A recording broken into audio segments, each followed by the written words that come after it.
청년 일자리 다시 한번 또 인사드리게 된 강사 차재원이라고 합니다. 반갑습니다. 거두절미하고 바로 본론부터 들어가 보도록 하겠습니다. 일단 자소서에 대한 이야기를 할 텐데요. 일단 제가 시작부터 말씀을 좀 드리지만 이 자기소개서라는 게 단순히 우리보다 윗세대 선배분들이 하셨던 것처럼 그냥 성격의 장단점, 성장 과정 이런 것들을 그냥 단편적으로 적는 것이 요즘 트렌드에는 좀 맞지 않은 새로운 문항들과 특징들이 주를 이루고 있다는 것이 비단 삼성그룹 채용뿐만 아니라 많은 대졸공채 한국 기업들의 대졸공채 시장의 서류 전형 자소서 문항들의 특징이라고 할 수 있겠습니다. 각각의 문항들을 보면서 우리가 어떻게 접근하면 좋을지를 사례라던가 여러 가지 면면들을 통해서 설명을 드리는 시간 가져보도록 하겠습니다. 1번 문항입니다. 1번 문항이 중요하고요. 삼성전자에 지원하시는 분들은 1번과 4번 문항이 좀 중요하다고 할 수 있겠습니다. 일단 이 1번 문항을 우리가 만나봤을 때 우리가 확인해 봐야 된다는 것. 삼성의 그 계열사를 지원한 이유와 입사 후 회사에서 이루고 싶은 꿈을 기술해 달라라는 겁니다. 자, 이 문항을 보셨을 때 기분이 어떠실까요? 약간 할 말이 많아가지고 뭐부터 적어야 될지 고민이신 분보단 내가 뭘 적어야 좋을까가 걱정이신 분들이 더 많을 것입니다. 특히 많은 구직자분들이 요즘 실수하시는 것 중에 하나가 자소서의 오프닝에 뭘 적어야 될까를 굉장히 고민하시는 분들이 계십니다. 자소서의 오프닝에 뭘 적을게. 예를 들어 내가 지원 회사랑 내가 희망하는 이 계열사랑 조금이라도 연관이 있거나 전공자여서 혹은 인턴을 타 경쟁사에서 해봐서 등과 같이 연결고리가 조금이라도 있는 사람이 이걸 쓰는 건 전혀 무리가 없습니다. 그냥 나 언제 때 뭐 했고 그래서 좋았다고 하면 됩니다. 우리가 자소서 쓰는 게 어려운 이유는 바로 나랑 연관이 없는 계열사를 왜 지원했는지를 이제 설명을 해야 되기 때문에 이게 어려운 겁니다. 그럼 나와 연관이 없는 회사가 이제 연관이 있다고 설명을 하려면 대체 어떤 설명을 해야 될까요? 그게 이제 우리가 이 1번 문항을 잘 쓸 수 있는 첫 번째 열쇠라고 할 수 있겠습니다. 부탁드리고 싶은 건 이 1번 문항을 쓸 때 많은 분들이 하시는 얘기 중에 하나가 특정 회사의 실적을 보고 자부심을 느꼈다라고 말씀하시는 경우입니다. 실적이 좋아서 자부심을 느꼈다. 참 좋은 얘기죠. 근데 내가 주식을 하지 않고서야 본인이 특정 회사의 계열사의 실적이 좋은 게 본인의 합격에 어떤 영향을 준다. 내 지원의 어떤 계기가 되었다고 말하기에는 조금 설득력이 떨어집니다. 이건 마치 제가 대기업을 포기하고 취업 컨설턴트를 하게 된 계기가 내가 나 말고 다른 분이 컨설턴트로 돼갖고 잘 된 걸 보고 나도 한번 해볼까? 라고 했다는 얘기랑 다른 바가 아닌 겁니다. 저 그렇진 않았거든요. 제가 누구를 가르쳐 보니 이 친구가 성적이 좋아가지고 잘 돼서 거기에서는 보람 때문에 저 이거 하게 된 겁니다. 근데 지금 여러분의 글이 혹시라도 단면적인 회사의 실적이나 사업의 어떤 투자를 보고 가슴이 뛰고 기대가 되어 내가 지원을 했다. 그거는 설득이 되지 않습니다. 해서 혹시나 지금 본인의 하드디스크나 본인의 어떤 클라우드 상에서 이메일 상에서 자소서의 오프닝이 그렇게 돼 있다면 비단 삼성그룹뿐만 아니라 다른 데 쓸 때도 그렇게 써서는 안 됩니다. 그럼 뭘 써야 될까요? 일단 이 회사에 지원한 이유가 나와야 되고 회사에서 이루고 싶은 꿈이 나와야 됩니다. 뭐라고요? 회사에 대한 얘기가 나와야 되고 회사에서 이루고 싶은 꿈이 나와야 됩니다. 회사 지원 동기와 입사 후 포부를 적어달라는 겁니다. 그럼 하나씩 더 살펴보죠. 이 회사 지원 동기라는 걸 말하고 싶다면 왜 그 계열사가 속한 업계에서 왜 하필 그 삼성 계열사냐 이겁니다. 업계에서 그 계열사가 차지하는 경쟁력을 적어주셔야 됩니다. 내가 알게 된 그 경쟁력 그리고 그걸 알게 된 계기가 그래 나와줘야 됩니다. 이렇게 말하면 이해가 안 될까 봐 예를 들어볼까요? 삼성전자가 메모리 사업, 반도체가 활황 이런 것들을 보고 내가 자부심을 느꼈어요가 아니라 요즘 중국이 쳐들어온다 메모리 파트가 위기다 얘기 나오잖아요. 그럼 위기 요인과 기회 요인을 감지해야 되는 게 DS 영업 마케팅 담당자의 역할 아니냐 이거죠. 그럼 그런 역할을 비추어 볼 땐 당연히 현황이 이렇게 돌아가는 판에 삼성전자의 어떤 경쟁력이라던가 현재의 확인, 현재의 그 위치를 내가 한번 이렇게 봤다, 난 느꼈다, 내가 판단했다 식으로 이야기가 초반엔 나와줘야만 되겠죠. 지금 제가 말하는 게 이렇게 말하면 된다라고 쓰는 게 아닙니다. 여러분 지금 이거를 쓴다고 하면서 이제 갑자기 예전 특강보다 표정들이 밝아지셔서 감사는 드리는데 이게 지금 어떤 이렇게 쓰면 붙는다의 개념이 아니고요. 전체적으로 한번 분위기를 느껴보셨으면 좋겠어요. 회사 지원 동기를 쓰고 싶거들랑 왜 그 회사여야 되는지 이유를 밝혀야 되고요. 왜 그 회사여야 되는 이유가 단순히 표면적인 실적이나 사업을 보고 좋다고 하면 안 되고요. 그 이면에 이 회사의 이런 면까지도 내가 느껴본 거죠. 내가 한번 겪어본 거죠. 내가 한번 파악하게 된 거죠. 아, 이런 데인 줄 알았더니 정작 이렇네. 이러한 좋은 실적 속엔 이런 이면의 노력들이 있었군. 타 회사 대비 이런 강점이 있구만. 강점이 카테고리가 다르구만. 내가 지원한 부문에서 해야 될 역할이 보이는구만 식으로 내가 알게 된 그 무언가가 같이 그래 초반부에 수반이 될 때 비로소 그게 좋은 겁니다. 회사의 현황을 적지 말라가 아니라 CEO분의 인터뷰 내용을 적지 말라는 게 아닙니다. 적으십시오. 쓰세요. 그것만 쓰니까 힘들다는 겁니다.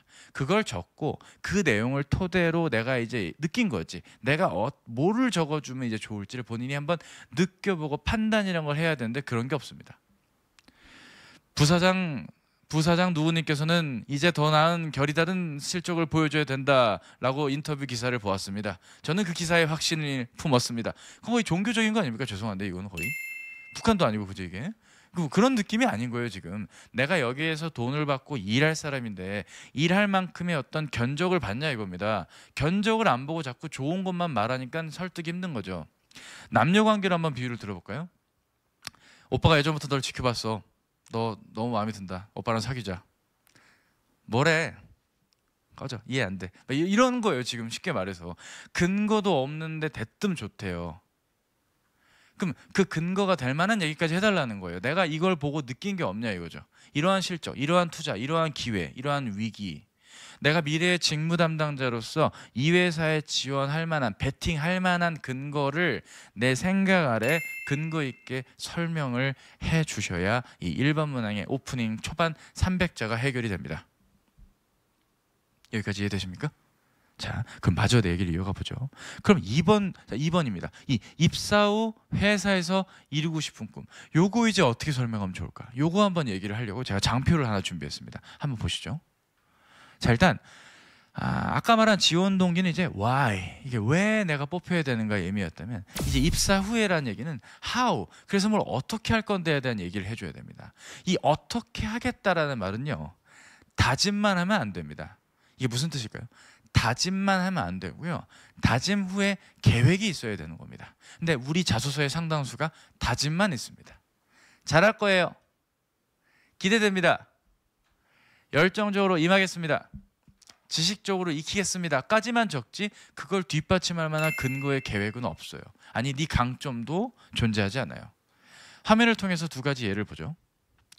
입사 후 저는 빠른 시일 내에 소속단체의 이익 창출에 힘을 보태기 위해 회사가 저에게 투자하는 것보다 훨씬 많은 업무 지식과 노하우를 습득하겠습니다. 그리하여 3년 내 진정한 유통 전문인이 되어 업무를 성공적으로 해내나가는 준비된 리더로 자질을 갖추겠지요. 예, 뭐 틀린 말은 아닙니다. 그 벅차오르는 기분 제가 존중하겠습니다. 하지만 이건 입사 후 포부를 할 수 없습니다. 이건 그냥 다짐 및 또 다짐. 구체적인 말이 결여되어 있습니다. 저희 학교 선배는 이렇게 썼는데도 면접 갔다고요? 예, 면접까지는 가겠죠. 인적성 잘 풀면, G서트 잘 풀면 면접 갑니다. 근데 면접 때 질문은 어떤 걸 받게 될까요? 지금 자소서가 이렇게 나오면 질문 이런 게 나올 거예요. 자네는 그래서 우리 회사가 자네한테 얼마를 투자한다고 생각해? 그리고 자네는 그 이상의 어떤 노하우를 펼칠 거야? 자네가 말하는 진정한 유통 전문인이란 무엇일까? 그럼 유통회사 가지 왜 우리 회사 지원했나? 왜 영업 마케팅이야 자네가? 이런 식이라고요 지금. 문제는 본인이 자소서를 대충 적어놓고 면접관이 질문을 그렇게 던지면 기분이 안 좋은 거야. 아프다, 아야, 독침, 압박 들어왔다. 역시 삼성, 압박 면접. 이렇게 받아들이면 안 된다는 겁니다 여러분들. 꼭 좀 부탁을 드릴게요. 아래처럼 적어야죠. CEO를 비롯한 의사결정권자들이 가장 먼저 찾는 영업관리자가 되고 싶어요. 실적이라던가 사업성과 같이 뭔가 기회 요인을 감지하여 빠르게 문제 속 대안을 제시할 수 있는 그런 담당자로 성장하겠습니다. 다소 막연하게 보일지 모를 이러한 저의 강점, 앞으로 어떤 단계와 계획 아래 진행하여 결과 이루겠습니다. 가끔 이제 이런 취업 컨설팅이라던가 취업 컨텐츠를 다루는 강의나 교재를 보면 이런 류의 입사업 포부는 정량화를 해야 된다 말합니다. 정량화. 예, 좋죠. 물론 좋은 얘기지. 이해합니다. 하지만 우리 살면서 까놓고 생각해 봅시다. 정량화할 수 있는 예가 뭐가 있습니까, 사실? 없어요. 물론 내가 유관 경험이 있나요? 그럼 쓰세요. 근데 그렇지 않았기 때문에 우리가 이렇게 힘든 겁니다. 근데 조금만 구체화하면 됩니다. 아주 조금만. 영업력을 발휘하겠습니다. 랑. 기회 요인과 위기 요인을 감지하겠습니다는 다른 거죠. 조금만 구체화하면 됩니다. 아주 조금만 친절해지면 됩니다. 다짐만 하지 말고 다짐의 근거와 앞으로 업무 내용과 연결을 지어줘야 됩니다. 내 포부가 그래서 이 업무 내용에 어떻게 적용이 되어 일을 이렇게 해낼게요 가 포부지, 이런 방향으로 일 잘하겠습니다라는 다짐만 해선 곤란하겠다고 말씀을 드립니다. 자, 이 말이 또 이해가 안 될까 봐 제가 더 예를 들어드리죠. 화면에 보이는 건 IBK 경제연구소라는 곳입니다. 이 연구소는요, 실제로 중소기업을 대상으로 한 연구를 하는 그런 IBK라는 기업은행이 산하된 기관입니다. 이 기관이 비전이 있습니다. 비전. 이곳의 비전은요, 앞선 연구, 현장 중심 연구, 열린 연구의 자소를 하겠다. 뭐 이런 얘기입니다. 좋은 얘기죠. 하지만 추상적입니다. 약간의 다짐 같죠?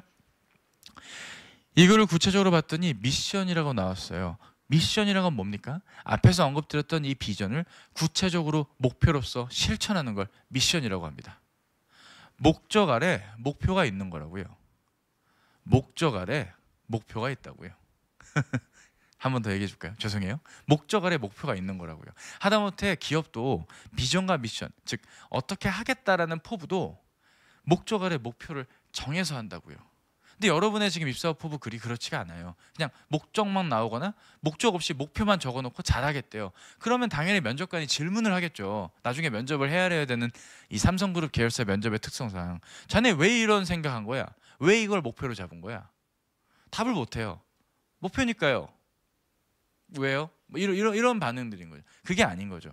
어느 정도 목적을 가진 상황에서 목표란 게 나와야 본인이 입사 이후에 어떤 역할을 해주겠다는 말이 힘이 실리게 되고 논리적으로 탄탄해집니다.